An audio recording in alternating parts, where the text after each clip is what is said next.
Hey guys, what's going on? It is your pal Keith, and I'm live again in the control room at Essex Recording Studios, just outside London in England, Southend-on-Sea, baby. We've got some of the coolest gear in the world for all of your enjoyment. And we've got some new Marshalls in. Oh yes, indeedy. But we're going to talk about this guitar right here today. This is the most intense flame top Desert Burst Les Paul I've ever seen. It's a 2016 Les Paul Standard in Desert Burst, which might be my all-time favorite finish for one of these. I love Blueberry Burst as well. But this, if you're a Tobacco Sunburst fan, you can go ahead and throw that away. Go get yourself a Desert Burst. Iced tea? Desert Burst, baby. That is where it's at. Look at this thing. This is crazy. This is, I mean, look at the stripes on this flame top. Man, the Tiger King would play this guitar for sure. Carol Baskins would play this guitar. No doubt about it. Beautiful fretboard. You can see lots of nice streaking in that wood grain, hand selected, best of the best. And this is the Standard Plus.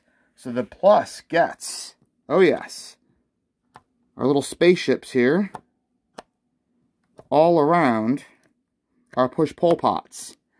And there's quite a few different things those do. I'll let you go read up on the manual, read up on the Les Paul Standard Plus so you know.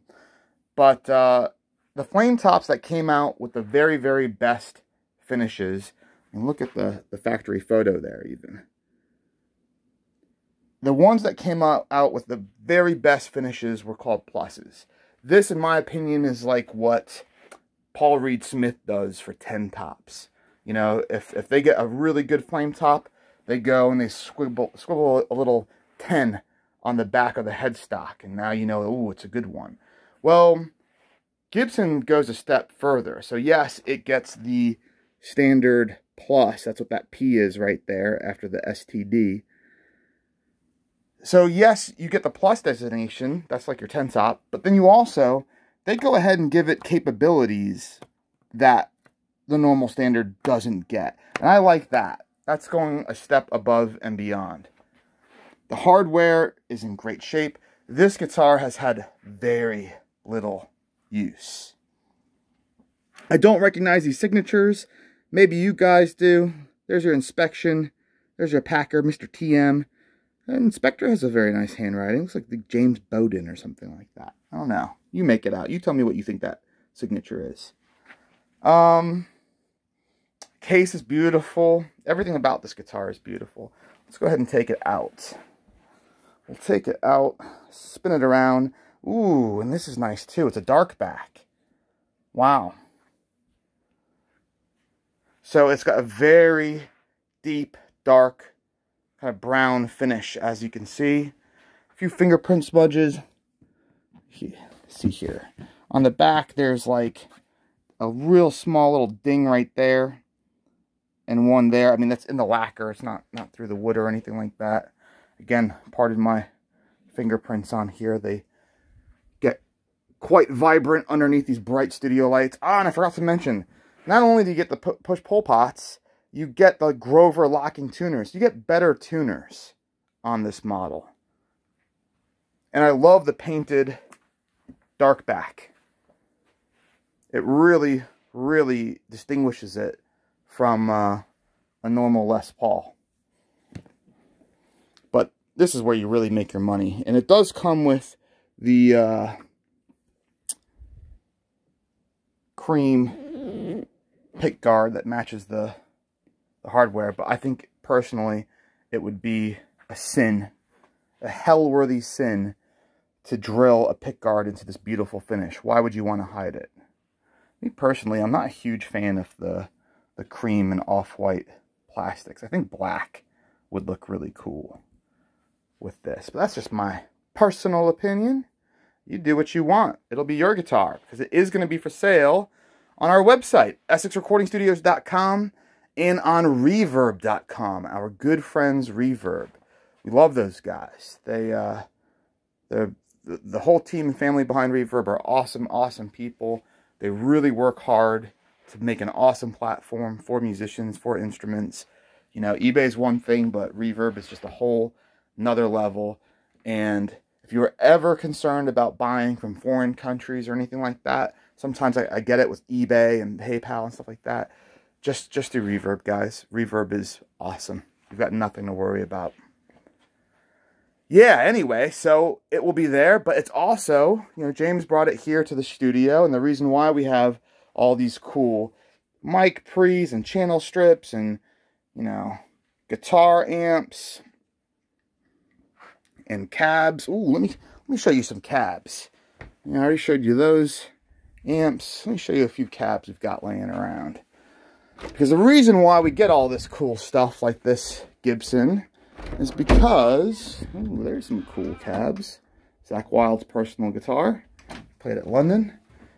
But the reason why we get this stuff is so that you guys can enjoy recording on it. We got some cabs over there. We've got some cabs over here. By the way, guys, if you're not familiar with Zilla, they are a UK company. They make awesome cabs. Rivera, Soldano, Marshall. We're good friends with the Marshall guys. Hayden, this is a British-made cab. Orange. This cab, believe it or not, it's front-loaded, 1975. This cab is from, looks brand new. Look at how cool that crest is. Marshall, purple Marshall.